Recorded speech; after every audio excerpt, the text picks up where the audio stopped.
walking on the promises and songs of yesterday. And I've made up my mind. I ain't wasting no more time. Here I go again. Here I go again.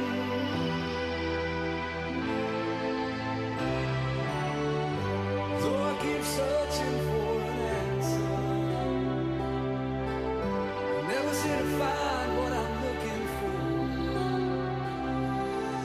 Lord, I pray you give me strength to carry on, 'cause I know what it means to walk along the lonely street of dreams. And here I go again on my own, going down the only road I've ever known.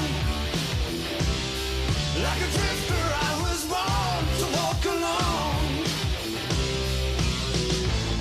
And I've made up my mind. I ain't wasting no more time. I'm just another heart in need of rescue, waiting on love's sweet charity. And I'm gonna hold on for the rest of my days, 'cause I know what it means to walk along the lonely street of dreams. And here I go again on my own, going down the only road I've ever known. Like a drifter, I was born to walk alone. And I've made up my mind. I ain't wasting no more time. But here I go again. Here I go again. Here I go again. Here I go.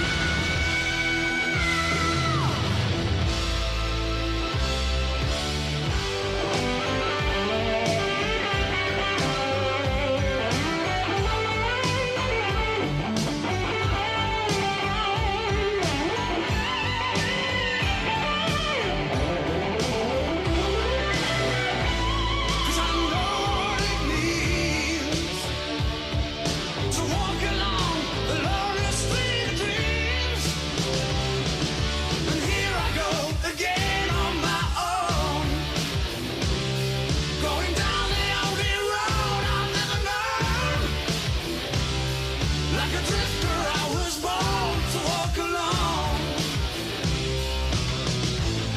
And I've made up my mind.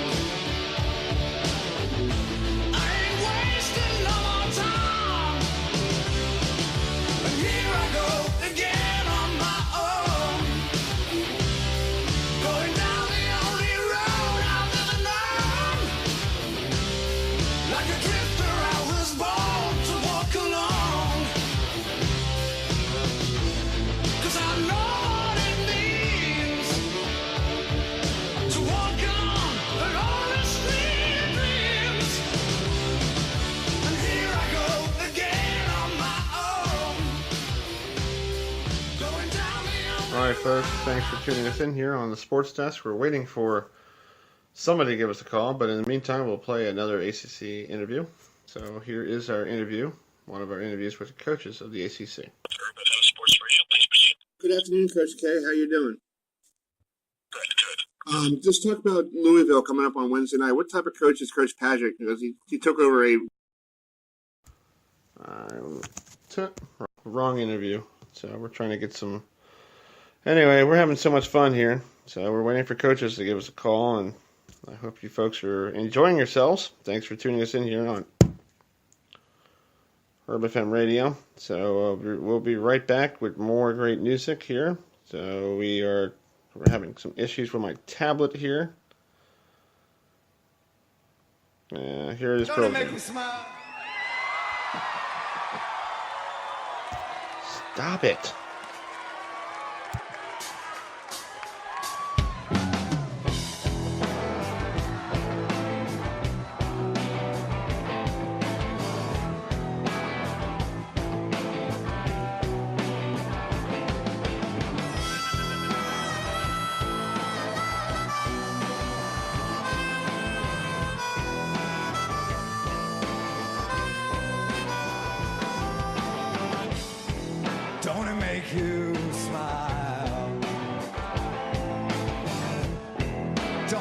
make you smile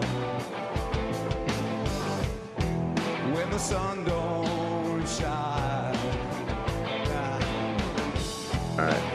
All right, folks. Thanks for tuning us in here on the Sports Test. We have Coach Gill of Liberty University on the phone with us. Coach Gill, thanks for joining us. The reason you're calling in because you had National Signing Day beginning of the month of February. So talk about what kind of players did you recruit to Lynchburg College, or down there in Lynchburg. Well, I think we are excited about our recruiting class. I think the biggest thing is we're very, very fortunate and blessed that we got to go to the FBS level, so the highest level that we can have as far as in college football, and so it's really, really turned out very, very, very well for us as far as the recruiting part of things, and particularly up and down this East Coast, and went all the way from New Jersey all the way down to Florida, and really had a young man by the name of Jonathan Graham there, really did a fantastic job for us, and right there in the Baltimore area, came to us as an offensive lineman, and we're glad he signed with us, and he's going to be a tremendous football player for us, and we got some other kids here in the state of Virginia too that's really, really going to be beneficial for us there that happens in the Northern Virginia area. So we're excited about the class and look forward to continue to discuss it. Well, you started spring practice already, so how's spring practice going so far? Well, spring practice is going really well. We've done some good things. We've just finished up 5 practices. I think the thing that has been going well is we kind of had 3 weeks when school started and get them a little bit of shape, and then we came out here and starting practice. And the main reason we wanted to change that transition of doing it, we used to start around March, right after spring break, around March 20th or so. And this year we were kind of starting February the 10th was our first day, and 2 or 3 different reasons. One reason to start early was we wanted to make sure that we have our guys as far as at the end of the year or end of the semester they will have time to be better equipped for academics, so that therefore they would not have to be doing spring football while they were getting ready to take their finals. And then 2, I thought it was great for our team to have a great opportunity to come out and get started. And if they had some injuries, then they could recover 1 month sooner as far as what we would be doing before. And then it's also recruiting. We get to start on our recruiting faster on April 15th versus before we would be finishing somewhere around the 15th or 16th, and we wouldn't go until the last week in April. So everything is moved up quicker in recruiting, and then we moved up in the FBS. I thought that it would be beneficial for us to start early and in all aspects of us for our student athletes. Yeah, you've been there for 5 seasons, so just talk about your first 5 seasons down there in down there. Sorry, I lost a train of thought there. Down there in Lynchburg. Just talk about your. Yeah. Well, I think the transition my 5 year actually has finished up 6 years here, and we've actually 6 years last year we were not able to be eligible for the conference championship, and then the first 5 years there besides last year we were 4 out of 5 years we were conference champions. So 4 out of the 6 years I've been here we actually have been conference champions. We were in the playoffs there for 1 year, and we won a playoff game, and so we've been having a winning season in the last I guess it's been 12 years that we've had a winning season. So it's been fantastic that this program has been very, very good throughout, particularly the last 12 years, and we continue to get better, continue to have great things going on here as we're training champions for Christ with this university, and President Falwell has really been helpful in what we're trying to do and what we're trying to build here at Liberty University. Yeah, you had a big win last year, your opening game of the season against Baylor. How big was that for you guys? Well, that was, I guess it was probably maybe one of the bigger things that had occurred, really not just from the football program, but really for the whole school. I think that's what we all know about football or sports in general, when it has a name recognition, the brand name of Liberty University, or to now people can really look at it, obviously from a football, but really from all sports, but also just the regular students that may want to look into Liberty University now when they hear that name, Liberty, they can research it and find out what it's all about, and they may want to attend that university. And so it was a big, big plus for this university in a lot of different ways to get the brand name out nationally. So that win was very, very helpful, and we're grateful and thankful for that. And it was a great thing for us to do, and we thank God for that win for us. Yeah, I followed you when you were in the Big 12 with Kansas, and I know out there in Kansas, it's basically more like a basketball school. What was the problem, recruiting out there for Kansas football? Well, I guess in one way I can look at it in recruiting, really only got 1.5 years of recruiting. I was only there for 2 years. Right. But I ended up having 3-4 guys that I recruited in that 1 year that they ended up playing in the NFL there for some time. I got 2 or 3 guys that are still on the team at this point in time as far as that been recruited. Dexter McDonald, who's playing for the Raiders there right now, a guy I recruited there from Kansas is on their team now. Ben Heaney, another guy's a linebacker. He's been moved around. He's with the Texans. He's been with the Raiders there too. And so we've had that class. It's just unfortunately, I didn't do a good enough job in 2 years to keep my job. So it is what it is. But I do know that the recruiting-wise, we did have some guys that were continuing to play in the NFL that we did recruit in that time period. Okay. Well, talk about. I was seeing some photos on Facebook about your stadium getting expanded. So just talk about seeing the building brand new seats and making that stadium like very good for Division I football. Well, yes.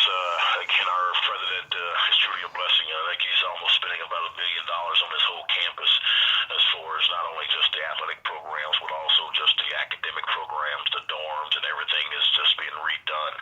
The football expansion is taking place. We just, I guess last July, built an indoor facility, which is about $29 million, and so we were in that in July, and that's been very, very beneficial for us, and that's one of the reasons why we're able to now practice early, so I won't have to be concerned about the weather. So the stadium's going to be about, somewhere around 30,000. When we expanded, it was about 20,000, so we'll add about 10,000 more seats to the stadium here this year, and it should be done, or will be done, I should say, for the start of the season here on September 1st, and we open up against Old Dominion, so it's a great first bowl game for our FBS game, and it's exciting times here that are going on here at Liberty University throughout this whole campus, and again, we're always continuing to training champions for Christ. Yeah. Well, that's great that you guys are doing really good down there, and you're building this program, and you have games against Army and all that stuff. That's pretty good that you have a good schedule for you guys to play some good, tough opponents. Oh, no question. Again, a name recognition of a lot of great schools from an academic side of it, also from an athletic side of it. And again, it's just putting our brand out there, what Liberty University is all about and what it stands for as we continue to play teams from all across the country. Well, Coach Gill, thank you for joining us tonight. Good luck. I hope spring practice goes well for you. Hopefully, you got some good weather down there in in Lynchburg, the area. Hopefully, the weather's good, and I hope to talk to you, during the season. Well, sounds good. I thank you for having us on, and again, to God be the glory, and we continue to represent Jesus Christ. Thank you. All right, thank you.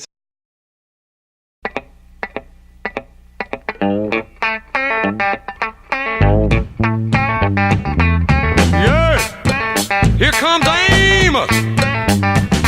Now Amos Moses was a Cajun. He lived by himself in the swamp.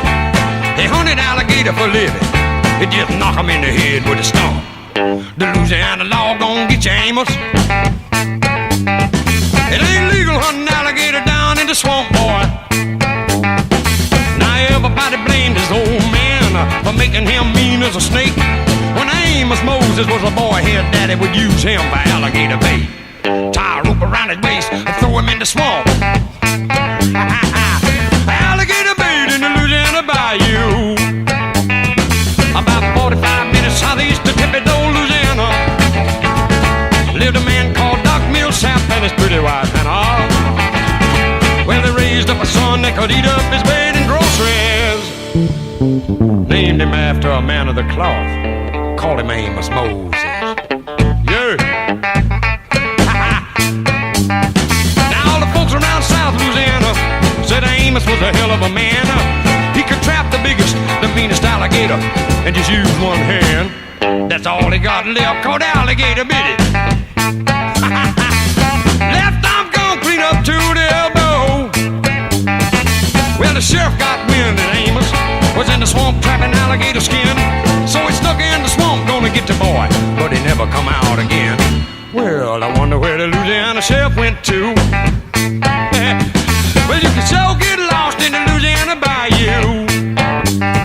About 45 minutes southeast of Thibodaux, Louisiana, lived a cat called Doc Millsap and his pretty wife Hannah. Well, they raised up a son that could eat up his weight in groceries.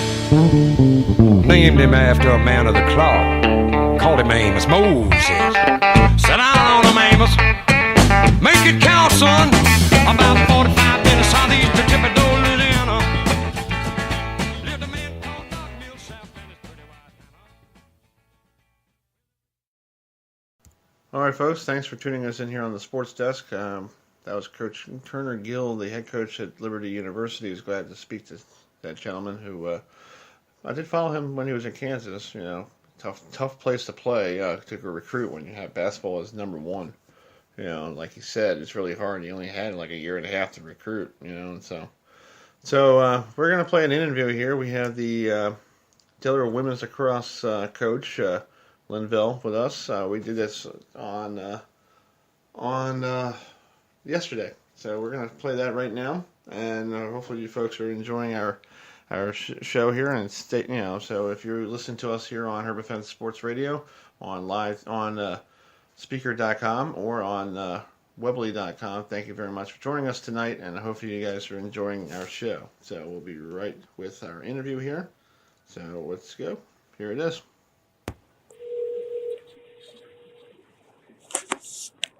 Hello? Hi, this is Chris Heidel from Herbert Rangers. Is Coach Linville there? This is her.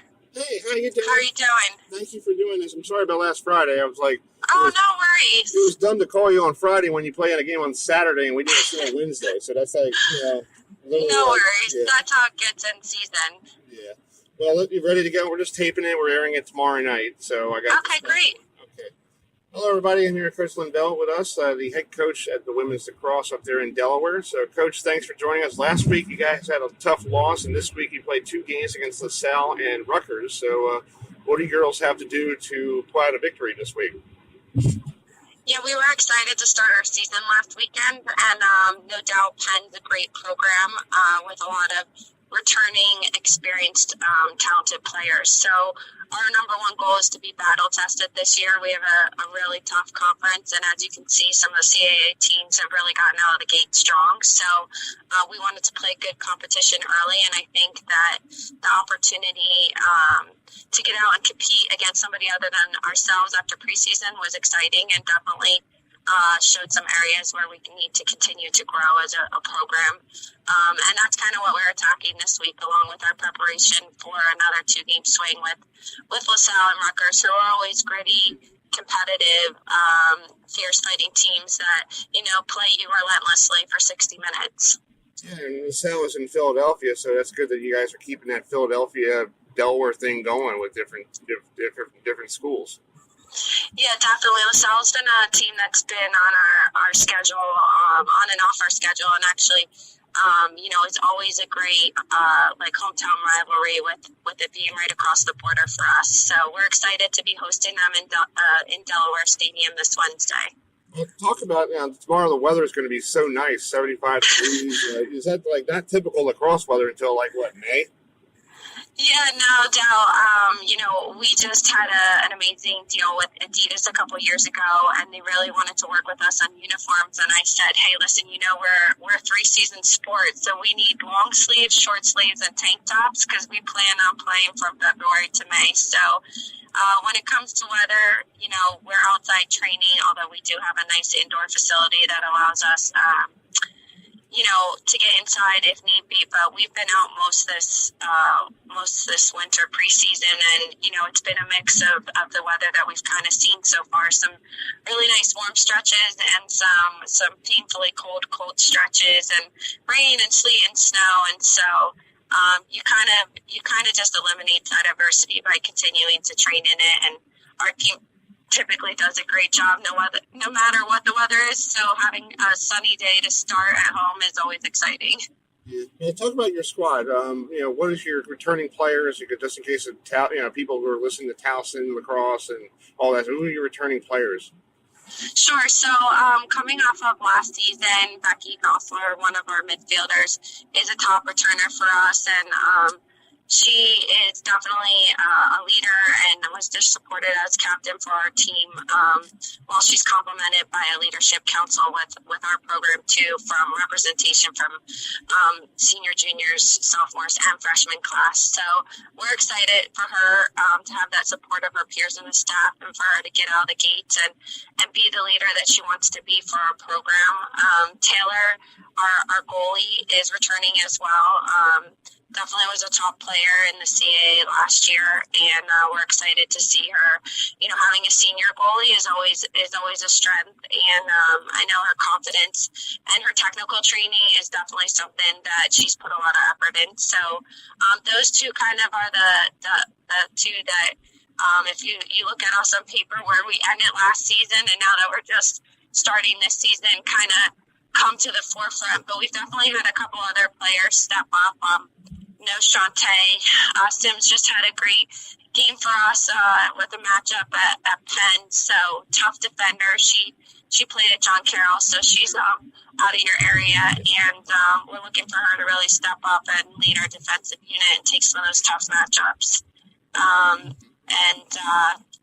We have a lot of players returning who had some really great experience last year as sophomores. So another one that comes to mind yesterday, or I guess this weekend, is Claire D'Antonio, who's from Morristown, New Jersey, and she had a breakout game for herself in the midfield against Penn. So we're excited to see what she can continue to do for us, and lots of areas of growth on offense. I think we have some threats. We just need to get coordinated and put things together. So I see a slow, steady progress from our offense with a lot of young players stepping up for us. Do you like the new rule for you guys after like a penalty or something? That dead ball and that new rule. Do you like that new rule? The free movement. Yeah. Yeah, I definitely think it makes it a more exciting game for the spectators. I think as we've looked at our sport, we want to grow the sport. We love the game of lacrosse, and often spectators who don't know the sport have some questions about what certain rules are or what the call is. And I think the free movement allows the game to feel up tempo and the spectator to kind of just go with the flow. So even if they don't 100% have clarity of what rule was violated, that the next moment everyone's moving. So I definitely think it's an improvement from a spectator standpoint, which is something that's important to us to grow the game. From a player standpoint, I think it keeps it up tempo. You really don't have any moments you can take mental breaks, and for the officials, it keeps it super clean. They don't have to be paying attention to who's moving, who's not moving, and managing little details, kind of silly details like that on fouls. So I think it's going to clean it up, and I think everybody's excited about a lot of the new rule changes that happened. I think there was at least 16 or so going into the season, so we have a lot of learning to do in that way, but we'll be excited to hear how the fans think about the rules in terms of enjoying watching the game. Well, Coach, I know you're a busy lady. Good luck tomorrow with the game against LaSalle and Rutgers, and I hope to talk to you throughout the season. Okay, great. Thanks so much. Have a great day. You too. Bye-bye. Have a good one. Bye. All right, folks, welcome back. We'll give you the scores here in college basketball in the ACC. Tied at down there at Virginia Tech, down there at Blacksburg, between number 15 Clemson and Virginia Tech are tied at 17. Over on ESPN2, Georgia Tech has a 22-21 lead with 4:53 left in the first half against the number one team in the country, Virginia. North Carolina has now a 23-18 lead over Syracuse up there in Syracuse, New York. So we'll try to get some more scores here. Number 4 Xavier has a 47-45 lead on Georgetown right now. So that's score there down in DC. Tomorrow, the CAA has a full slate of games starting at 7 o'clock. Elon versus Charleston. Delaware at Drexel, Hofstra at JMU, North Carolina Wilmington at Wayne & Marion, and Towson at Northeast. And that will be end of the regular season for the squads in the CAA, because next week they'll start their quest to Charleston, South Carolina for the CAA men's championship. So we're gonna take a break here, and when we come back, we're gonna wait for we're gonna give Coach from Bucknell, head softball coach, will get her on at 7:45. Next week on the show, we're gonna have the head coach of Albany, the Indoor Football League, the American Arena Football League, with the Brigade and the Washington team and Seoul. The Empire, the coach from the Empire will be on. Let me give you his name. Hold on a second here. Coach Keefe will be on next week, so tune in. He will be on at 7 o'clock, so if you like indoor football, and you can listen to the new team up there in Albany, New York. Plus, we'll have some interviews from college baseball teams in the area playing some CAA squads, and also we'll get some, we'll have some other stuff as well. So we're going to be starting next week at 6:30 next Wednesday, or if we do move it to 6 o'clock, we will let you know, and you can visit us on our Facebook page at Perfect Fence Sports on Facebook, and you'll find out what we're doing. So we're going to take a time out here, and when we come back, we'll play some. We're going to play some Dave Matthews, because it's an 8-minute song, and I need Dave. So here's Dave Matthews Band playing this song. And if you were listening to us here on Speaker.com, also next week we'll try to have Coach Mike Glavin on from Northeast, because they were supposed to be playing the Red Sox tomorrow down in Fort Myers, but traveling or something happened that we couldn't get him on tonight. So hopefully we'll get him on next Wednesday. We'll talk to him as well. So we'll be right back here on the Sports Desk here on Herb FM Sports Radio.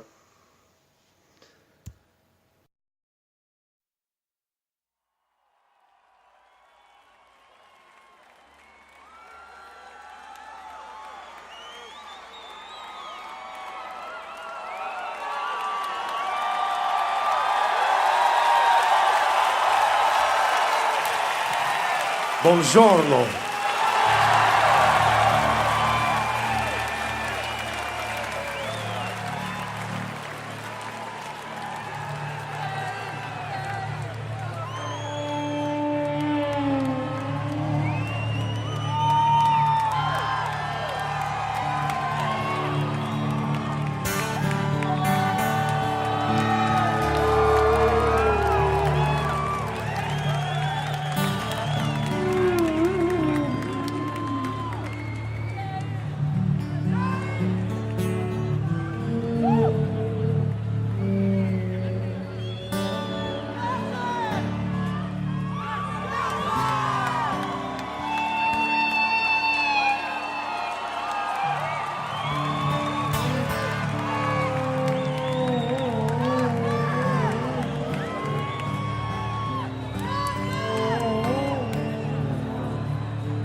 say you feel the right to remain, then stay.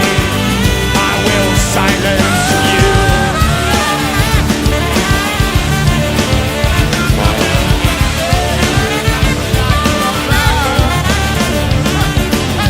Here's the hitch, your horse is leaving. God, don't miss your boat, it's leaving now. Yeah, unless you go, I will spread my wings. Yes, I will call this.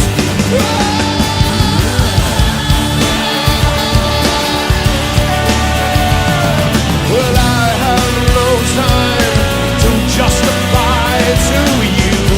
Fool, you blind. Go aside for me.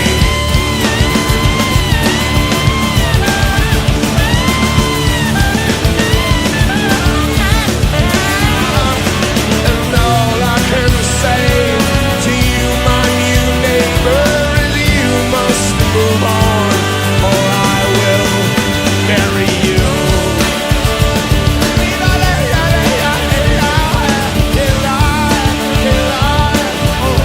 Now as I rest my feet by this fire, those hands once warm here, well, I have retired them. I can breathe my own air, I can sleep more soundly upon these poor souls. I'll build heaven and call it when you're all dead.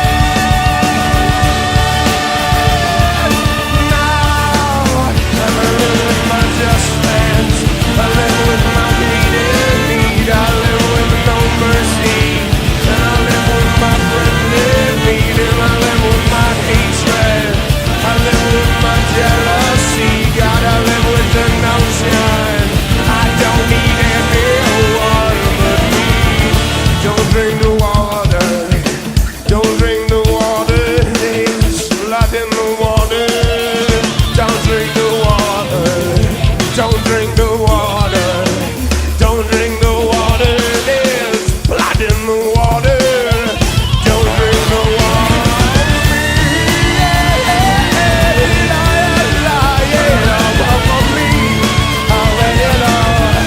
Don't drink the water, don't drink the water, don't drink the water, don't drink the water, there's blood in the water.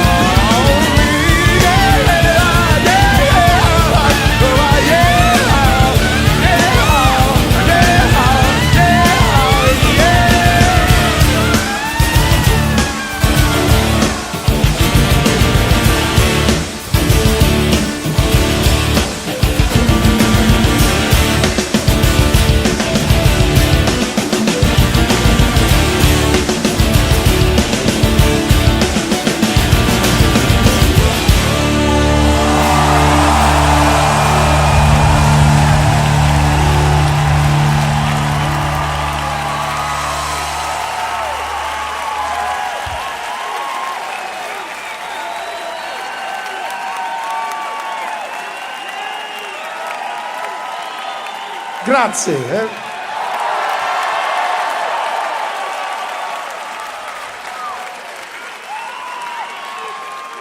It's very good to be here. Thank you so much. Good food, a good wine, good people. Thank you so much.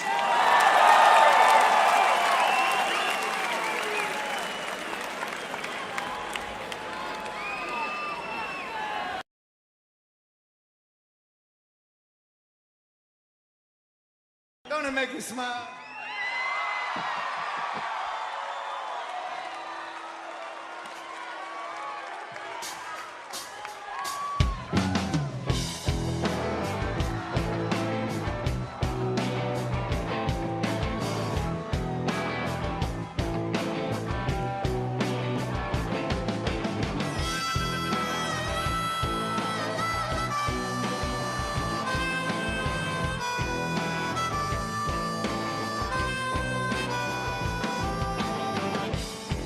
Don't it make you smile? Don't it make you smile? When the sun don't shine, don't it make you smile?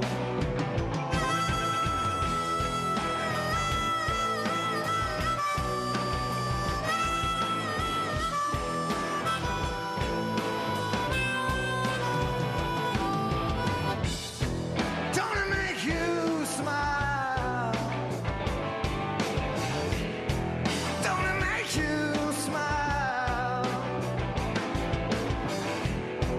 When the sun don't shine, it don't shine at all. Yeah. Don't it make you smile? I miss you already.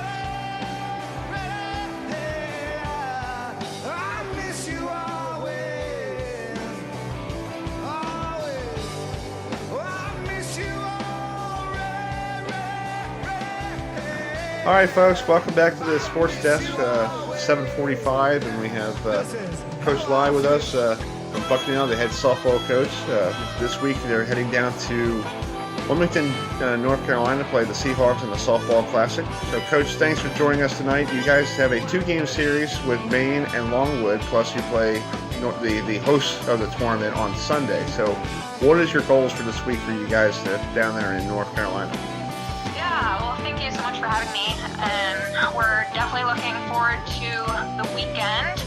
We started off last weekend, not the best record. We would have hoped to start off with 1-4. So going into this weekend, we are looking to just kind of build upon our previous weekend. And we had stellar defense last weekend. We had solid pitching, and we were just lacking the timely hitting. So this weekend, we're hoping that all three parts of the game can come together and work together to hopefully bring some more positive results our way. So you were in North Carolina last weekend, so you won your first game on Thursday, and then you had a tough rest of the weekend. So what do you guys have to improve on so you can have a better weekend down in North Carolina? I would say just our consistency from one game through the rest. The first game of the season was exciting, so we had that natural energy, that natural excitement, and it just kind of came easy to the team to play well. And then after that, it was almost as if we put a little bit of pressure on ourselves to continue that play, and then lacked that excitement of game one. So we just have to find a way to bring that easygoing, excited mentality to every game. Yeah. Well, you're playing Maine on Friday, and then you're playing Longwood, so you're playing a doubleheader on both days. So what's the plan for keeping the girls fresh because you have to play basically 10 a.m. on Friday, and then you turn around at 5:30 in the evening. So how do you keep your players fresh for that? Yeah, we have a wonderful athletic trainer who's coming with us and bringing recovery pump boots and arm sleeves. So I don't know if you're familiar with those, Okay. but they basically pump air into the mechanism, and it puts pressure on your legs or arm wherever you have it and flushes out the system. So we'll definitely be heading back to the hotel in between games and have a little recovery session, fuel up, and rest as much as we can, and come back hopefully a little more recovered to the game. But we'll be getting in pretty late on Thursday night. Lots of classes that the players need to get to on Thursday, so we're leaving a little later than coach would like to, but student athletes have a lot of responsibilities to take care of, so we'll just be trying to get as much sleep as we can on the bus, and then in the hotel, maybe some naps in between games, and an early bedtime on Friday night. Okay. Well, I was looking at your schedule. If you're staying south, because I know, Bucknell up there in Pennsylvania, this time of year could be snowing, but today we had 80-degree weather. So, It was gorgeous. Yeah, it was gorgeous, and hopefully that could continue. So just talk about being on the road for the first part of the year, knowing that you can, you get to back home on March 24th against Army. Yeah, so I think a lot of the players on our team, and all of the coaches are from the northern part of the country, so we're used to having to travel for some weather at the beginning part of the season, and so it's nothing new to a lot of us. And there are a few players from the Arizona, and next year we're actually getting a couple of girls from California, so that'll be a little different for them. But I think that having the majority of the team feel comfortable with that and understand the kind of routine of getting on a bus and going to find that weather. So hopefully that won't be too much of a factor. I think the girls appreciate the time on the bus to get caught up on their homework. So just try to take advantage of it in the ways we can. Do you guys do a lot of long road trips during the year? Because some schools, some teams go out west. You seem like you just stay on the East Coast pretty much. Yeah, we're pretty much on the East Coast. After spring break, we're fairly local. Our longest trip then will be to Boston to play Boston University. But aside from that, it'll be fairly close. And spring break, we're flying down to Georgia, so that'll be a fun trip. And we'll look to change that up year to year. Next year, we're looking to go to California for spring break, but for this year, we're definitely hanging out on the East Coast. Wow. Just talk about your players. Who are the star players on your squad? And if because next weekend you're hitting the Towson to play with the Towson class, so I might want to stop by and see a game. So what do you guys? What are your star players? Well, we would love to have you. I would start off with our senior first baseman, Megan Kovac. She had some accolades last year. She just broke the school RBI record last weekend. She hit 2 home runs on her first weekend, and so we're putting a lot on her shoulders on the offensive side of things, and she plays a solid first base as well.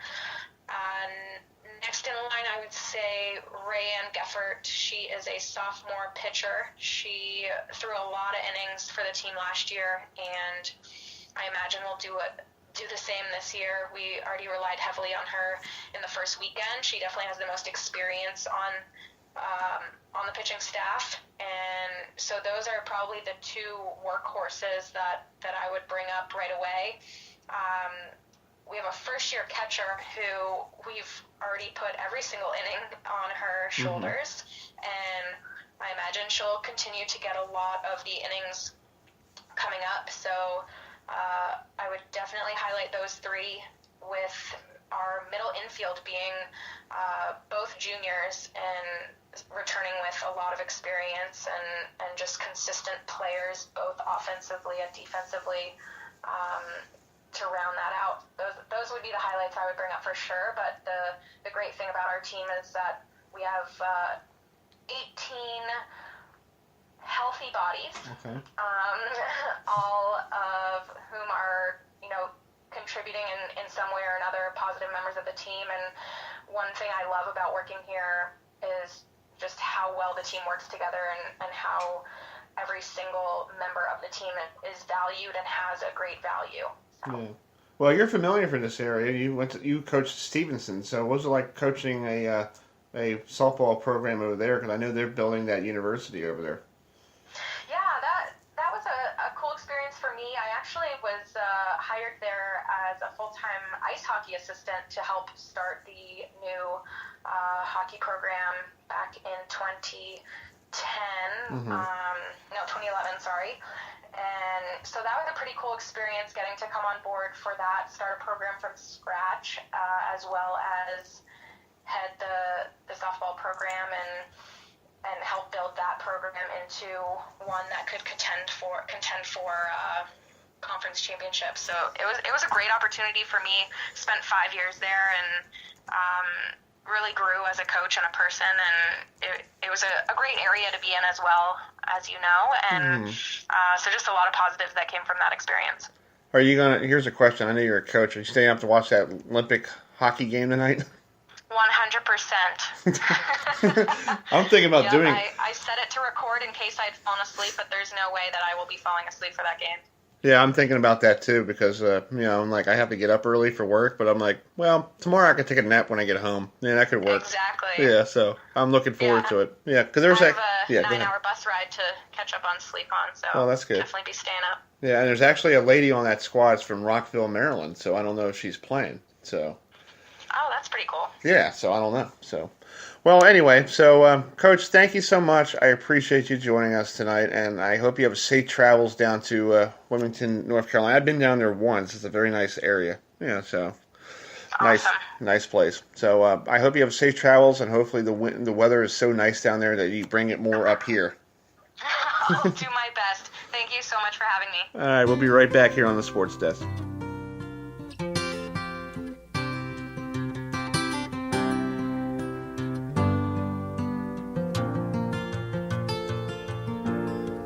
Just yesterday morning, they let me know you were gone. Suzanne, the plans they made put an end to you. I walked out this morning and I wrote down this song. I just can't remember who to send it to. I've seen fire and I've seen rain. I've seen sunny days that I thought would never end. I've seen lonely times when I could not find a friend. But I always thought that I'd see you again.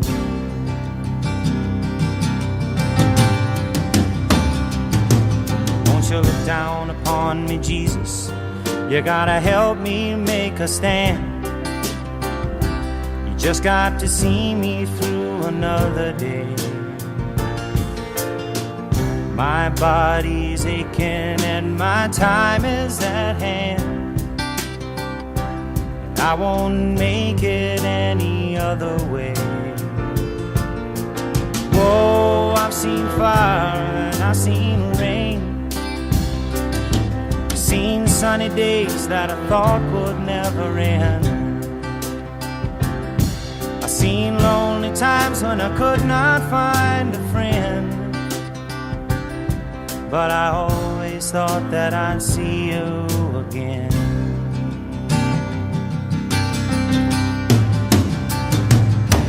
Been walking my mind to an easy time, my back turned towards the sun. Lord knows when the cold wind blows, it'll turn your head around.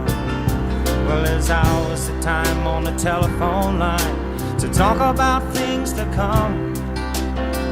Sweet dreams and flying machines in pieces on the ground. Whoa, I've seen fire and I've seen rain. I've seen sunny days that I thought would never end. I've seen lonely times when I could not find a friend. But I always thought that I'd see you, baby, one more time again now. Thought I'd see you one more time again. There's just a few things coming my way this time around now. Thought I'd see you, thought I'd see you.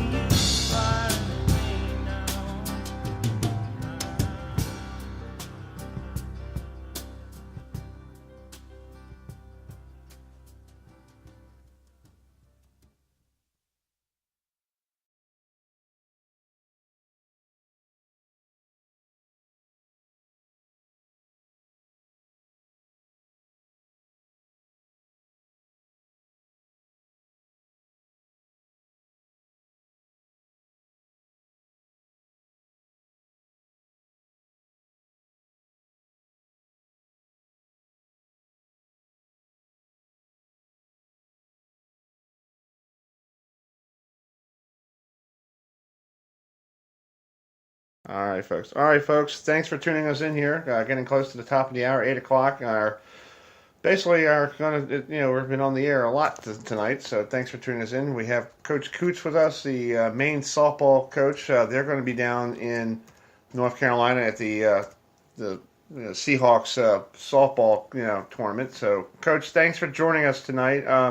Just talk about that this weekend. You guys heading down to some nice warmer weather. I know you had nice warm weather up there today.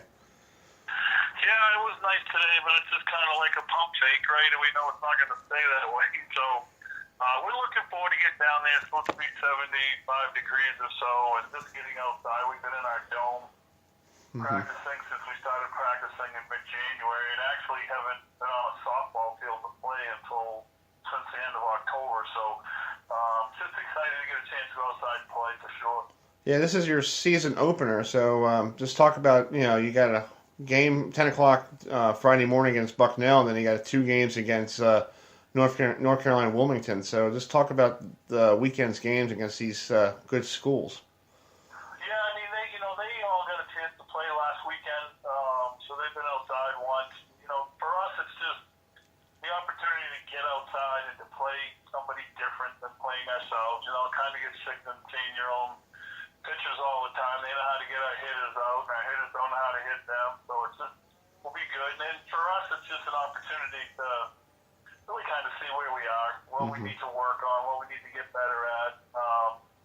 Unlike probably a lot of people, for us, because we don't get a chance to get outside a lot, we want to win, but that's not really the most important thing right now. It's just about what we need to get better at. And our focus really is about our conference when we get around to the conference play and the conference tournament. We just want to be really good when it's time to play the conference. So we'll put different people in, try different combinations. All our pitchers will pitch. Just kind of see where we are and what we need to work on. Yeah, talk about your assistant coach. Yeah, it's your wife. So was it like having your wife as your assistant coach? Well, it's really not any different than being at home. She's really the boss, even though her title is assistant coach. She's not really the assistant coach. It's just a title. So, Yeah. 29 years of marriage, it all works. And, we have, she's got strength, I got strength. So it just kind of works well for us. Some people always say to me, how do you work with your wife? Well, I've never had any trouble with it. Hey, that's good. I'm glad some people do have trouble with it, and yeah. Exactly. Yeah. So talk about your roster. Who are your star players on your roster? Well, we've got 4 or 5 seniors that have played, like Rachel Carlson, our center fielder, has played for 4 years. Erica Leonard, our right fielder, has been playing. This will be her 4th year playing. Molly Flowers, one of our pitchers, has been one of our pitchers for 4 years. Alyssa Derrick, our third baseman, was a junior. Hit 15 home runs last year, which broke a record for us at the University of Maine. And, she's 6'3" and really strong and can play well. So those are people that we look forward to being able to do some good things for us. And then, we got a couple freshmen that we'll bring along. But I think you rely on kids that have played a lot, that have the experience, that can go out and play the game the right way and kind of lead the younger people. That's true. I agree with you. So just talk about playing softball up in Maine. I know, this time of year it's probably still snow and it's cold out. Just talk about do you guys get a lot of good atmosphere up there with the fans coming out for softball? We have in recent years because we've been 2 years ago we won our conference. Last year we lost in the conference championship. We've been able to recruit some good players. So, we have decent crowds at our games. The only problem is we don't get a lot of home games. Like, we only played 6 home games last year. We've actually played more games on the University of Binghamton field than we did our own field. But that's just part of what happens at Maine. When we recruit kids, we tell them, you're not going to play a lot of games here. You're going to have to get on the road. If you don't like traveling, this isn't a good place for you to come. But I've just always believed that the challenges that we have here is what makes the job great. You've got to overcome some things. You've got to see how tough you are. You don't have it like everybody else. So I just kind of use it as a rallying point to, let's go see how tough we are. And for me personally, and my wife also, I played baseball here, played in the College World Series, coached baseball here, coached softball here. So, we've been here for a long time and just kind of like the challenges that we have. Yeah, that's true. And you adapt to it, because you know that what you have to do every year because of the weather, and you adapt to it. Yeah, you do. And again, like I said, you have to find the people when you're recruiting them that want to be here. I mean, if I'm trying to recruit kids that want to go someplace warm and people that have great facilities, I'm not getting them. I mean, they have to really want to be at Maine, and those are the kids that we recruit. So we've been lucky, and like I said, when you win, more people want to go to your school. I mean, we've got kids coming in next next year, two from California, one from Florida, Oh, wow. a couple from New Jersey. The year after that, we got some kids from California already committed. So, ironically, the kids from the warm weather states say, I want 4 seasons. I'm sick of it being warm all the time. And I'm like, well, guess what? I give you 4 seasons, so this is the perfect place for you to go. Exactly. You get your 4 seasons up there. Yeah, I agree with you. Well, talk about the American East, because people don't realize Maine, only for football, you're in the CAA, but in other sports, you're in the American East. So just talk about the American East Softball League. Yeah, well, there's 17. There's Maine, there's UMass Lowell, there's Hartford, Albany, Binghamton, Stony Brook, and University of Maryland, Baltimore County. It's widespread. Like for us to get on a bus and go to UMBC in Baltimore, it's a 13-hour bus ride. It's 9 hours to get to Binghamton. So, it's kind of spread out. Our closest conference game is 4 hours when we go to Lowell.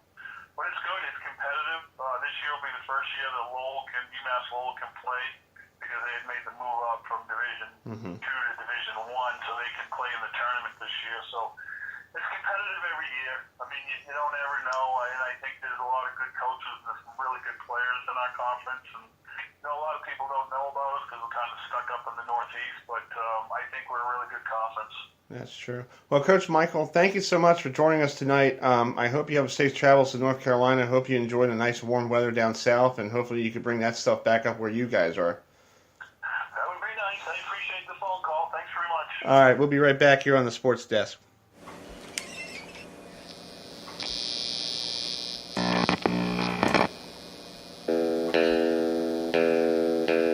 Check, 1, 2.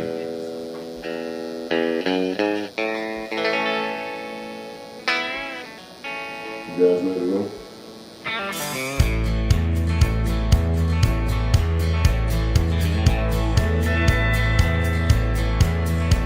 Well, I met this girl I swore was close to perfect. I could see the ring, the dress, and the whole 9 yards.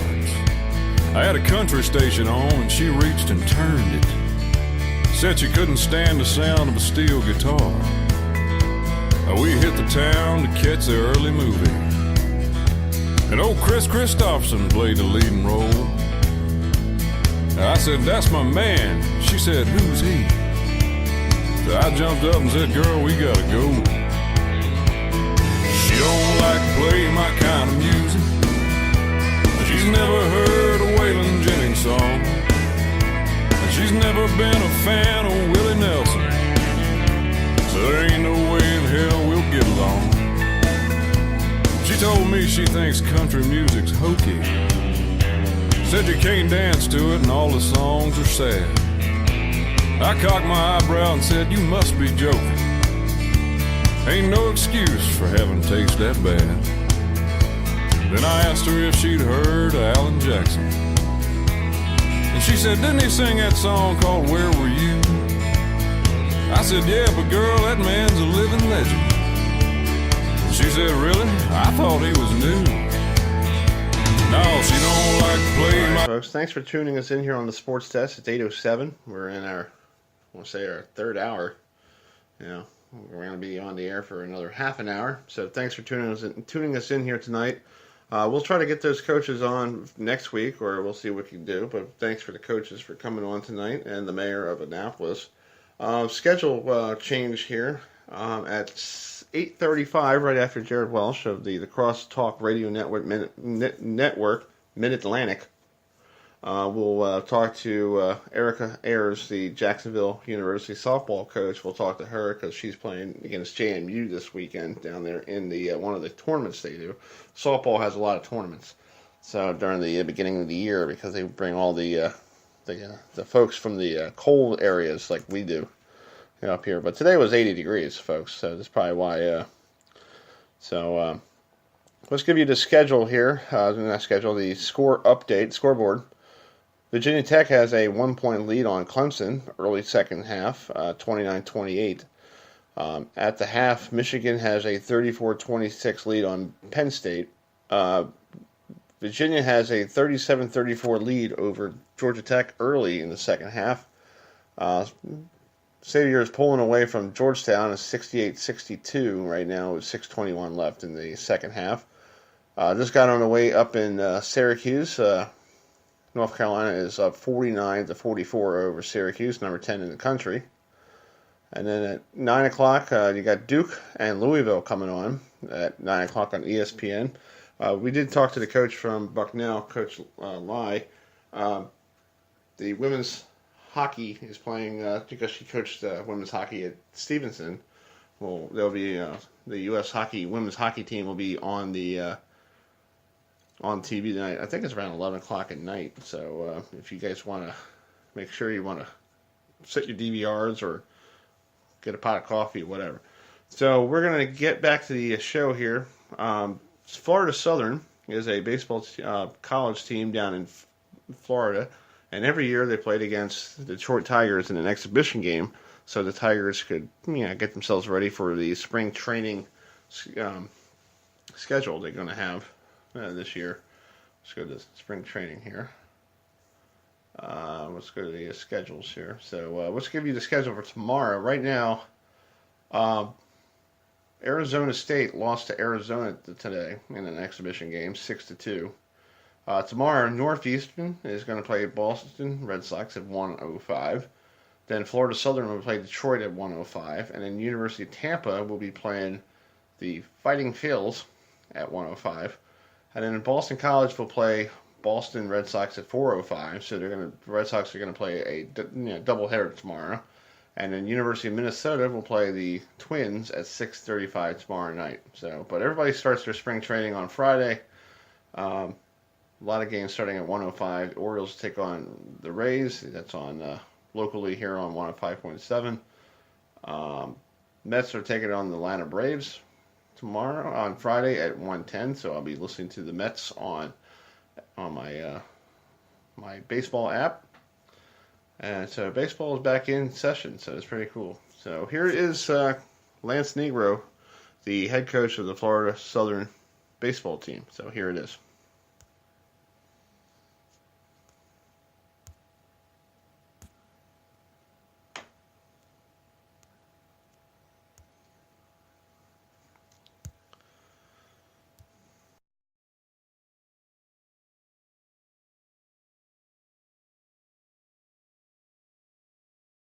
All right, we're working on this thing. Somehow this thing is not letting us do it.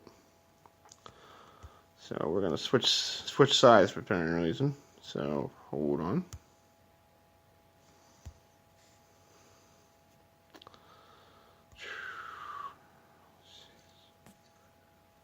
All right, here it is.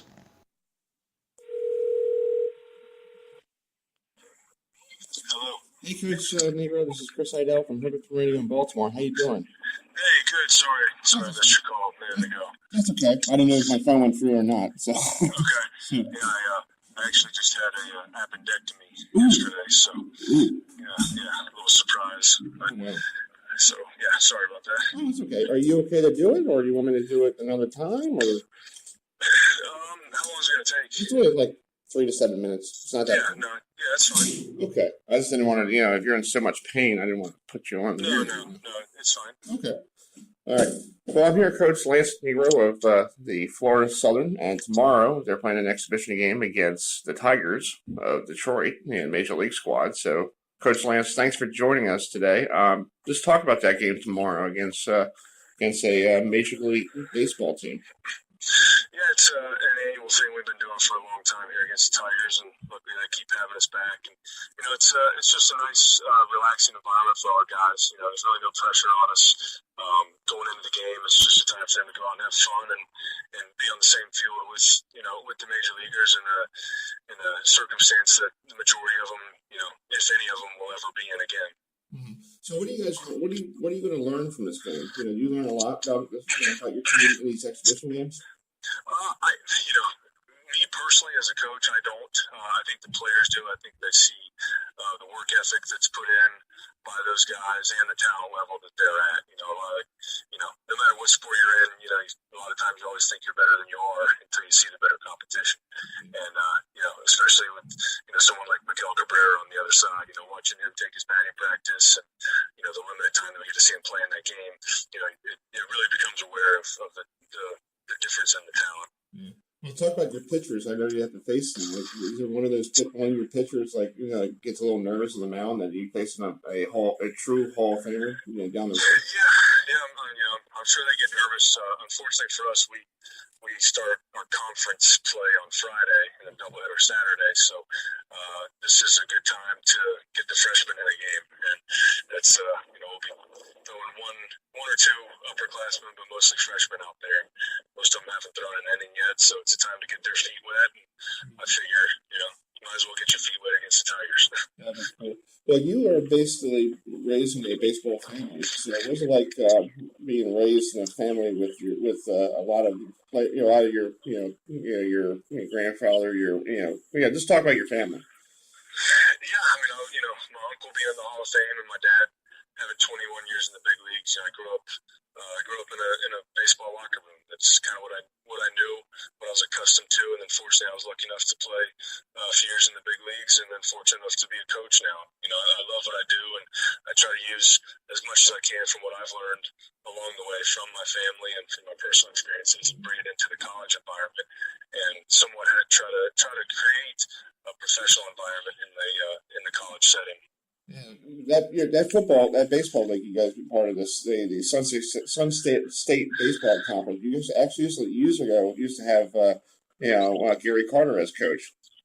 Yeah, Gary was here before he passed away down at Palm Beach Atlantic, so I was fortunate to coach against him for a year or two. So that was it was pretty neat to be on the same field with him. But we have a tough conference. It's a national championship. A lot of times comes the winner. A lot of times comes down to our conference, if not just our region. So it's important to be ready when we get there. Yeah. Well, Coach Lance, I know you're a busy man. Thank you so much, and I hope you good luck tomorrow and good luck with your season. And I hope to talk to you more down the road. I appreciate it. Thank you. All right, thanks, man. Good luck. All right. Thanks, bye.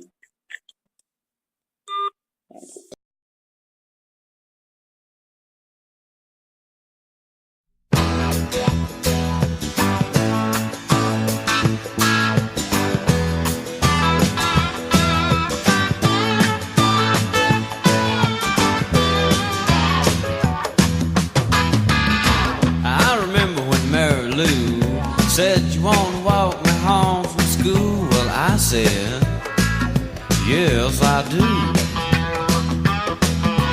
She said, "I don't have to go right home, and I would kind of like to be alone, son, if you would." I said, "Me too." And so we took a stroll, wound up down by the swimming hole, and she said, "Do what you want to do." I got silly and found a frog in the water by a hollow log, and I shook it at her, and I said, "This frog's for you."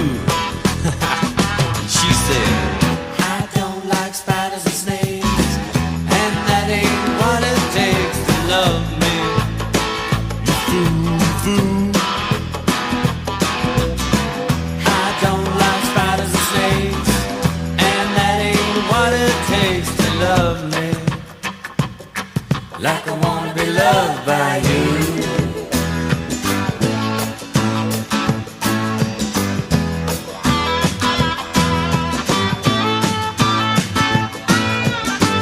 Well, I think of that girl from time to time. I call her up when I got a dime. I say, "Hello, baby."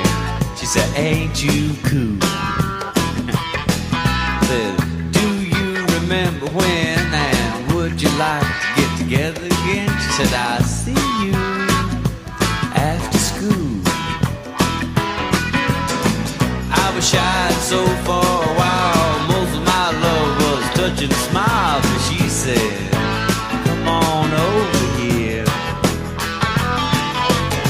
I was nervous as you might guess, still looking for something to slip down her dress, and she said, "Let's make it perfectly clear." She said, "I don't like spiders and snakes, and that ain't what it takes to love me, you fool, you fool. I don't like spiders and snakes, and that ain't what it takes to love me, like I wanna be loved by you."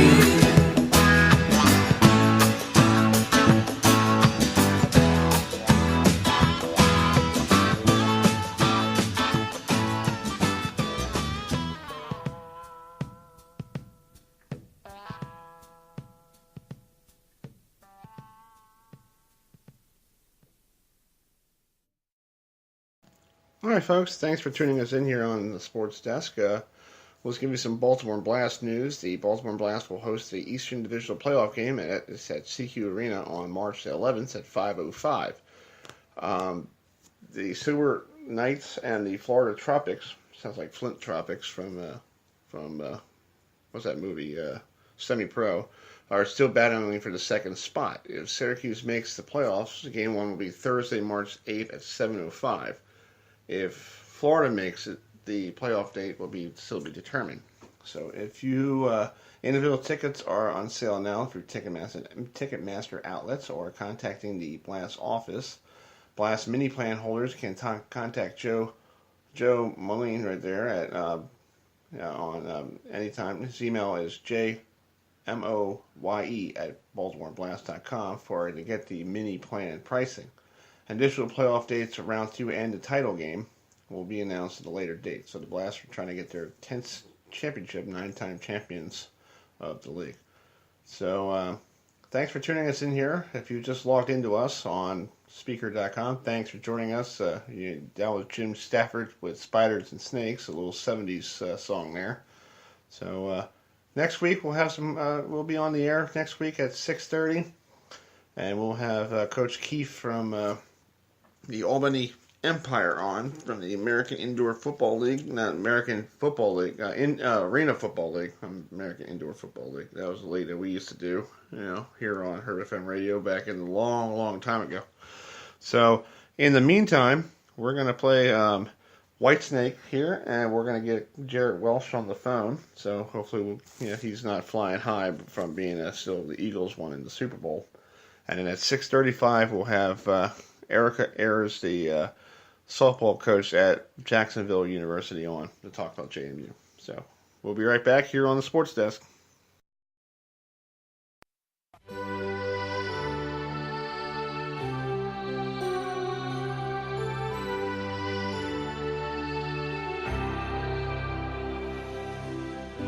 I don't know where I'm going, but I sure know where I've been. Hanging on the promises and songs of yesterday,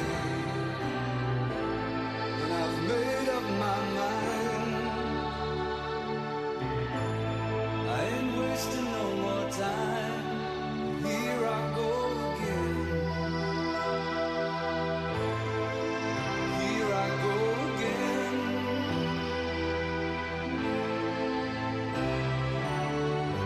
Though I keep searching for an answer, I never seem to find what I'm looking for. Lord, I pray you give me strength to carry on, 'cause I know it means to walk along the lonely street of dreams. Here I go again on my own, going down the only road I've ever known.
All right, folks, welcome back to the Sports Desk, and we have my good friend Jared Welsh, who does the Crosstalk Radio Mid-Atlantic, and this week he goes to McDaniel College to do a lacrosse game against McDaniel against York. So, Jared, thanks for joining us. Let's recap last weekend. You did the Richmond Bucknell game. So how did that game go? Yeah, we had a great time driving down to Richmond. It was the first time been there in a long time. Beautiful facilities there. Nice cold weather game early on here in the season. But look, this game was tied at the end of the first. It was tied at the end of the second. It was tied at the end of the third. Okay. So we had a phenomenal finish to this game. And, Richmond was able to score and take the lead. And you just kind of still had this feeling that even though the game was tied with 5:27 left to go, it really looked like we were going to have overtime kick in. And then 31 seconds left, Richmond scores. But even with 31 seconds left on the clock, you still kind of felt like Bucknell was going to have an opportunity to tie it up and actually send it to overtime, just because of some of the players they have on this team. And that's what made the game super exciting, because you think about it, it takes 5 seconds to score a goal. Right. In lacrosse. I mentioned that to you when we did our game 2 weeks ago down in Salisbury. I've seen it happen a couple times where guys are scoring that fast. And with Connor O'Hara and Will Sands out there on the field for Bucknell, you just kind of felt like anything was possible. But it didn't happen. Blake Goodman, goaltender for Richmond, came up huge a number of times in the game. So a nice one-goal game for us to call there, which makes it a lot of fun. Right. Did not enjoy the drive back in the sleet and the rain, but it was worth it. It was a phenomenal game. Yeah, I was wondering about that with you with the weather. I was like, I hope you got done before that weather came in. So. Yeah, we didn't get any weather for the game, and we didn't really hit much weather until we got closer to D.C. But Chris, as you know, once you're in Maryland area, if it even looks like rain, people slow down to like 5 miles an hour. So it was a tough ride back, but it was great. It really was a phenomenal game to watch. Yeah. Well, Richmond is a brand new lacrosse program, right? They've been around. They just started a couple years ago. Yeah, they've been around for a couple years now, and I think it's one of the cool stories that's out there is the fact that Coach Chamati, one of the few instances where a coach can actually start a program from scratch and grow it themselves. And that's what he did. He spent a year down there on campus after coming as an assistant coach for Charlie Toomey at Loyola. He was with Loyola during their championship run. Okay. So he's got a lot of experience. And then they were able to pull him down to Richmond. He spent a year on campus basically getting organized, recruiting, building a coaching staff, building a coaching plan, and recruiting. And it's paid off. They look phenomenal in the last a couple times in 2 polls this year. They've been in the others receiving votes category. They have a tough schedule. Oh yeah, I just saw that they're playing Duke, playing Notre Dame this week, and then they have Duke next weekend.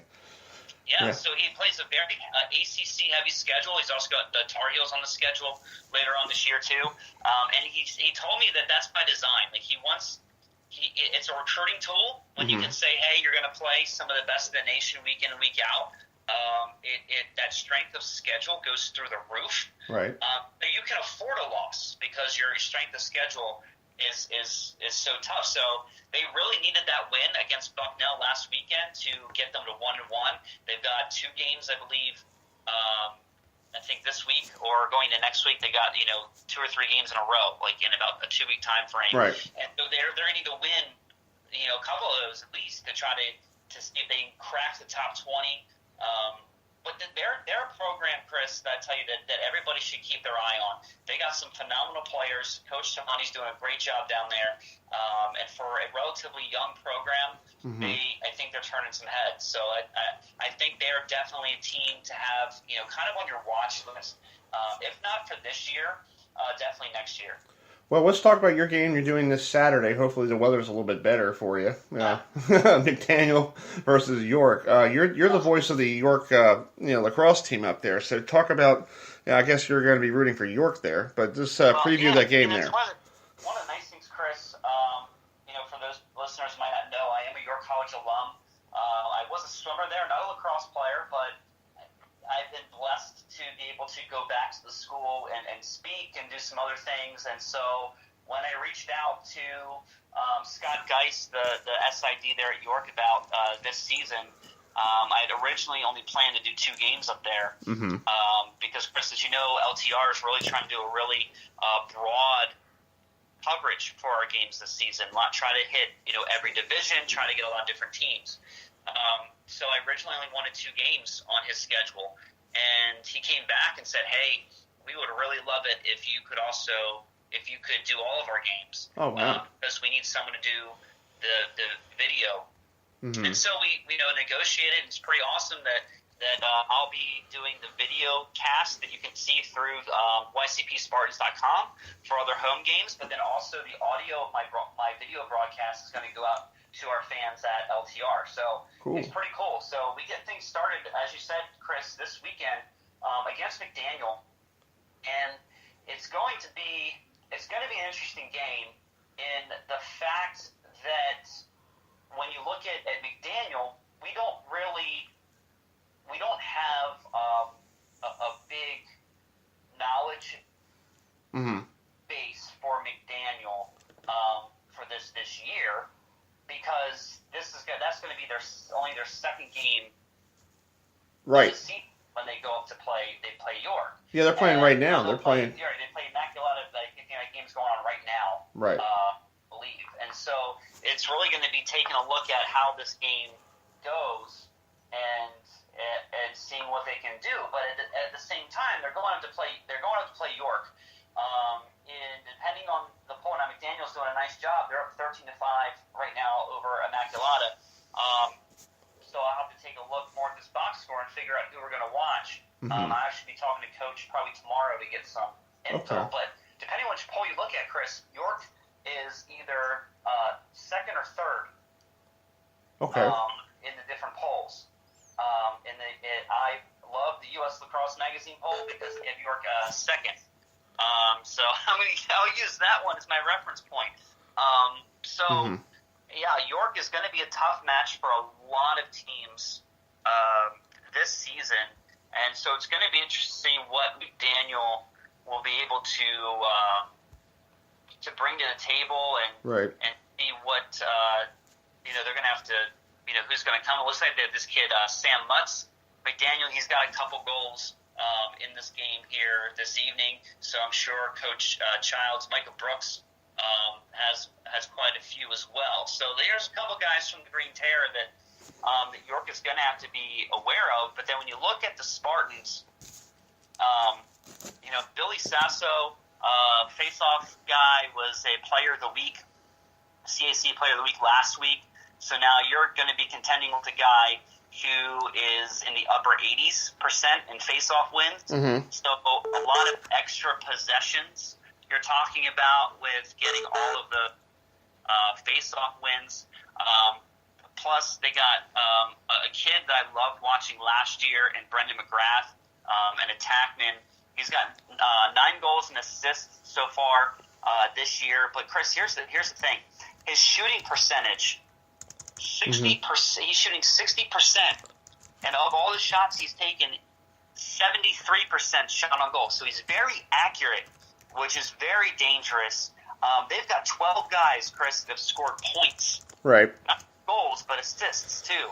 So when you can spread the ball the way that Coach Childs is able to, between McGrath and Matt Witcher and Thomas Pfeiffer and a bunch of other guys, the Spartans are going to be a really tough run. But the way McDaniel's handling Immaculata right now, I'm really hoping that this will lead us into a fantastic game. Exactly. Comes Saturday, and the weather might be a little rainy, but I think it's supposed to be not freezing, which would be nice. Well, it's raining right now. Well, Jared, thank you so much for joining me. I hope to have you on throughout the year, and good luck on Saturday, and I'll catch up with you down the road. Thanks a lot, Chris. I really appreciate the time. Good luck with the rest of your broadcast. All right, we'll be right back.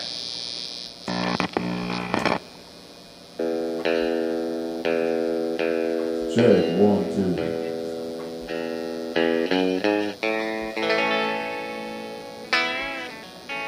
You guys ready to roll?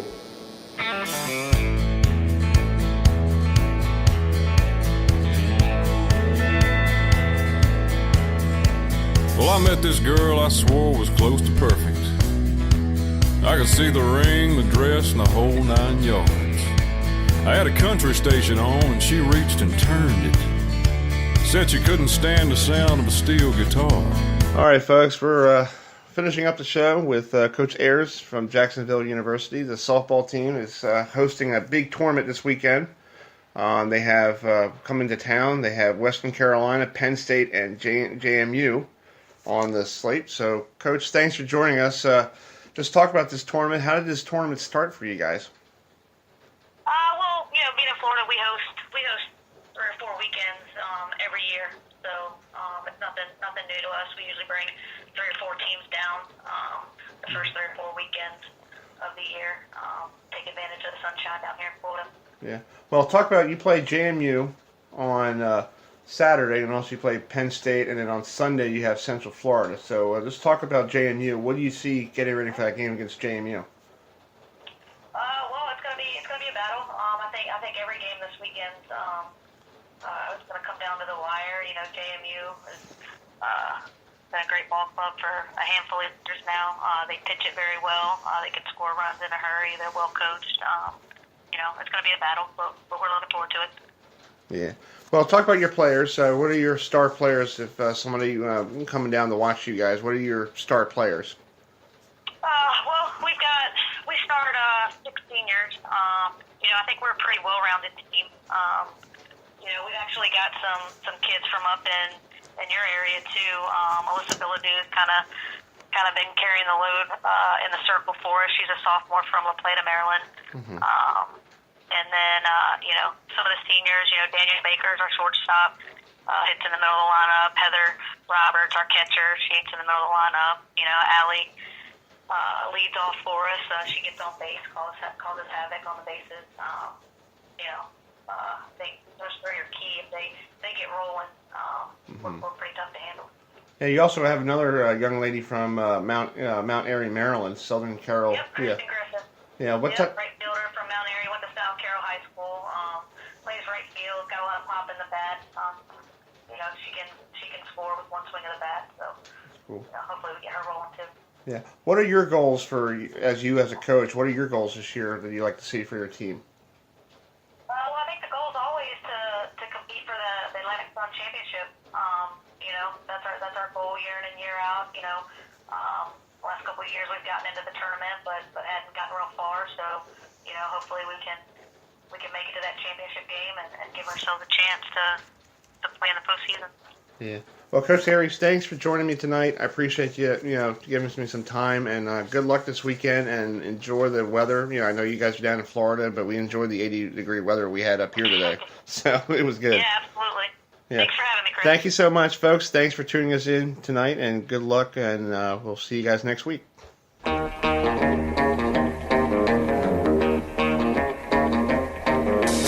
Everybody knows you've been stepping on my toes, and I'm getting pretty tired of it. You keep stepping out of line and messing with my mind. If you had any sense, you'd quit. 'Cause ever since you were a little bitty teeny girl, said I was the only man in this whole world. Now you better do some thinking, then you'll find you got the only daddy that'll walk the line. I keep her working every day, all you wanna do is play. I'm tired of staying out all night. I'm coming unglued from your funny little moods. Now honey, baby, that ain't right. 'Cause ever since you were a little bitty teeny girl, said I was the only man in this whole world. Now you better do some thinking, then you'll find you got the only daddy that'll walk the line.